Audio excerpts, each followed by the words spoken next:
propeller ng mga eroplano kan Cebu Pacific. Tadigdi baga sa Naga Airport, maanaman pong biyahe digdi ang PAL.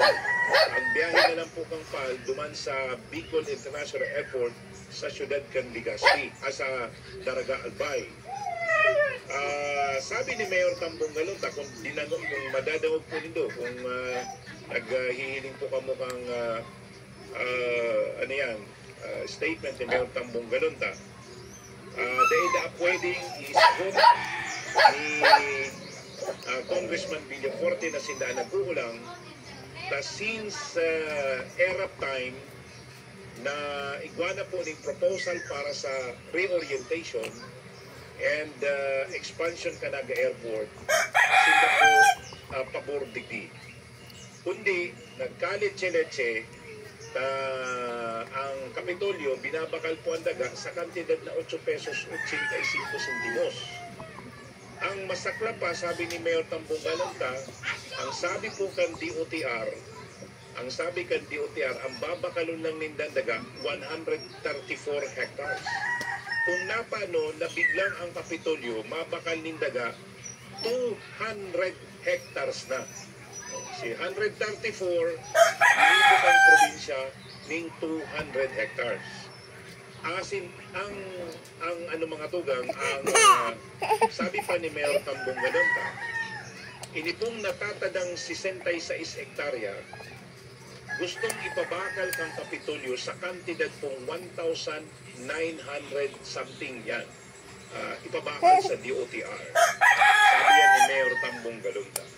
Kaya sabi niya, magladlada na sindang dua, tanganing mapahiling sa mga taga-Camarines Sur, sisay po ang nagsasabi ng totoo sa sindang dua. Webes! Sabi po Webes! ang accusation ni Villaforte, ni Congressman Villaforte, sa saya pong post. Akong klase tayo. Kasi, maano ka kami ano na kami sabi na-practice. ni Congressman Enrique Villaforte, sa saya pong Graduation.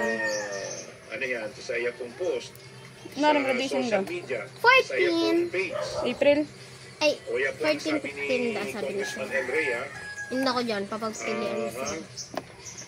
Ayun na po. Kaya 10 aldo naman lang kami. Diyan sa O yan, elementary. sabi ni Pwede na. Congressman Enrique Villaforte, Pwede nang dahil mag-klase. update Mag-graduate on na? Manila Naga direct flight. May clearance ka mo? Ha?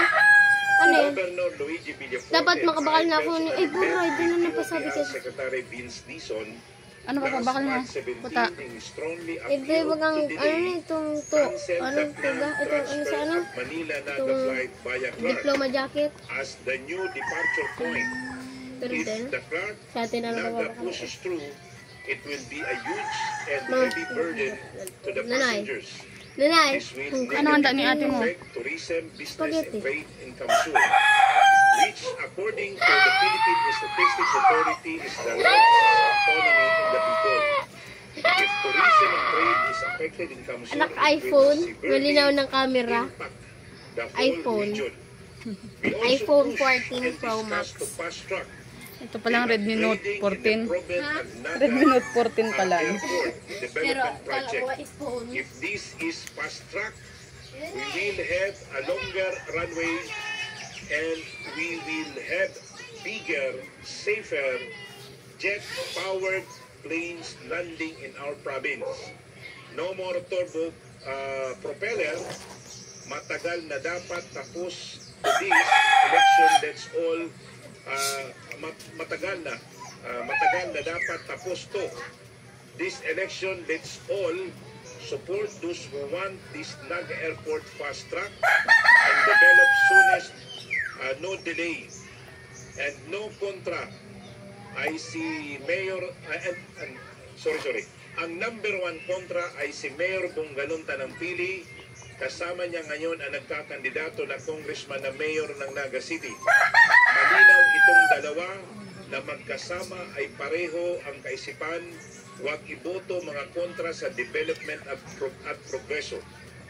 Governor Luigi, including mga kasamang tong Mix Villaforte, Chuyusi Horibata, Bicol Saro Party List, are strongly pushing for the inclusion of 1.6 billion additional fund for Naga Airport Upgrading and Development for 2026 budget. Mas lalong mapapabilis, masisiguro, Nonoy Magtuto, Marco Gumabaw at Gumabaw ang manalong congressman ngayon ng partido ay sarili lang iniisip dahil tinutulak niya na ang airport daw ay ilagay sa San Jose partido na located sa lupa ng pamilya nila. Wala naman tourism program at project sa San Jose, lalo na ang congressman ngayon, alam nyo na kung bakit gusto niyang ilagay sa San Jose. Definitely not for public interest dahil pahirap lang sa mga taga-Kamsur. Pahirap sa mga turista at mga negosyante. Magbiyahe ng Ayun San na. Jose. Maganda ang San Jose i-develop pero hindi ideal maglagay ng airport doon. Hindi nga mapaayos ng congressman doon ang seaport, gusto pa airport. Yan. Medyo halaba pa ini. Aratyan at may report na kita sa luwas. So, ngunyan, sabi ni Mayor Tam, tangaling magkarilinawan na, maglaglag na